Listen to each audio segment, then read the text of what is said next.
What's up guys, it's Jaden, and ever since I've started creating content, I've received countless questions with people asking what camera do I use and how do I set up my shots. So today I'm going to show you what gear I use, my camera settings, how I light my shots, and how I get all my A-roll and B-roll footage using just my iPhone. The main camera you are seeing right now is my iPhone 12 64GB. I had previously been using my iPhone 8, which is what I use to record almost all my YouTube videos, but ever since I've upgraded, it's become my main camera. The iPhone 12 has great stabilization for handheld shots, it has insane video quality, and it also has an ultra-wide lens. Most of my A-roll and B-roll footage is shot in the wide-angled lens like you're seeing right now, but I'll occasionally turn on the ultra-wide-angled lens if I'm maybe getting a shot of my room or setup. Let's now go over all the video settings that I use for my iPhone. Inside of settings, under camera, in formats, there are two different formats, high efficiency and most compatible. I had previously been using high efficiency, but noticed a lot of problems when it came to actually editing the footage.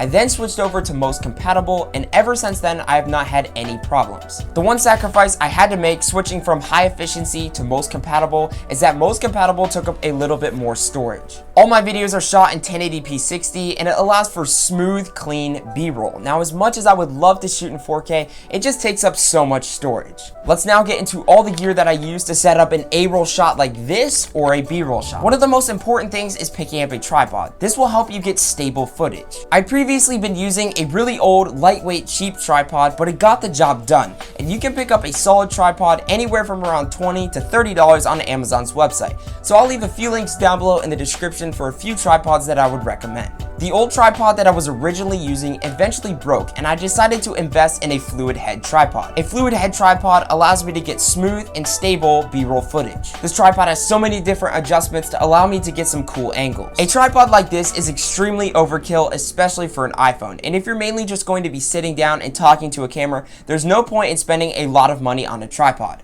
Occasionally there'll be a shot that I'm trying to get and my tripod is just too big, and that's when I'll use my DJI Osmo Mobile gimbal with my iPhone. A gimbal isn't a must-have, but if you're going to do a lot of lifestyle or vlogging content where you'll have a lot of handheld shots, you may want to consider picking up a gimbal. Those are the two main ways that I get most of my shots. My main tripod is used for both B-roll and A-roll footage, and like I said, if there's a place I can't fit my tripod, I'll pull out my gimbal. Let's now talk about how I light my A-roll and B-roll shots. I use many different forms of lighting, and you've probably heard people say that if you have a $5,000 camera but poor lighting, the quality isn't going to look good. For a main A-roll shot where I'm sitting down like this, I have three different lights that each serve a different purpose. I have a key light, a fill light, and a backlight. This kind of fills in my face, and I like the look that it gives off. There are many different ways you can light yourself if you're doing a sit-down shot like this, so I would recommend watching a few YouTube videos to get an idea of how to light yourself. Most of my B-roll shots of products are up close and personal, so I'll use lights on either side, maybe an overhead light, and I'll occasionally throw in one of my floodlights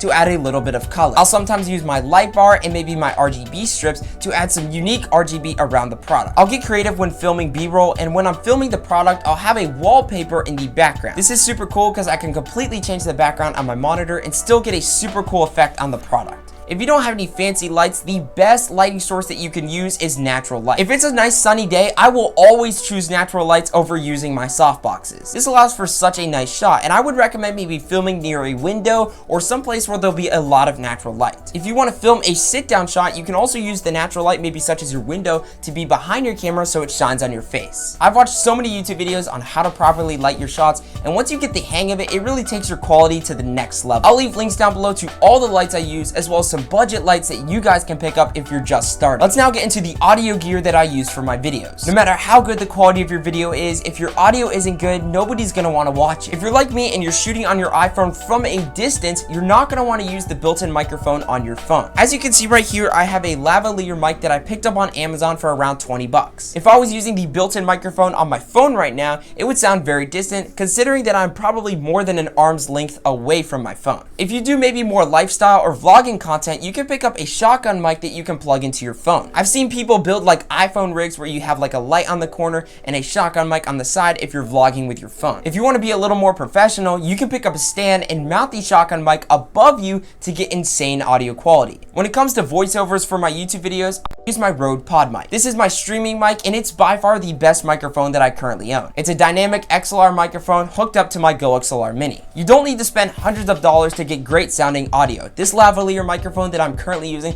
was 20 bucks on Amazon, and like all the other gear that I've used in this video, I'll leave everything linked down below, as well as a few different microphones if you'd like to check those out as well. When it comes to B-roll, I'll take a few different takes of the same pan or tilt to make sure I got it right, so when I put it into my editing software, I don't have to go back and refilm it because maybe the shot was shaky. For an A-roll shot like this, I'll make sure the shot is level, everything's stable, and that my audio is working properly. The biggest thing I've learned when creating content over the years is take your time. Make sure your shots are lined up and take a few takes of them, so when you throw your footage into your editing software, you don't have to go back and redo a shot. The more you practice, experiment, and be creative with the different shots you get, the better you'll become. It goes to show you don't need crazy expensive gear to make a good quality video. I hope you guys found this video helpful, and if you have any questions about anything I talked about in this video, feel free to leave them down below in the comments. I try to reply to all comments as much as possible. In addition, I do stream over on Twitch, so if you'd like to catch me there, I'll leave a link to that in my description. With that being said, thank you so much for watching. If you enjoy this content, don't forget to subscribe, like the video, and I'll see you guys in the next one.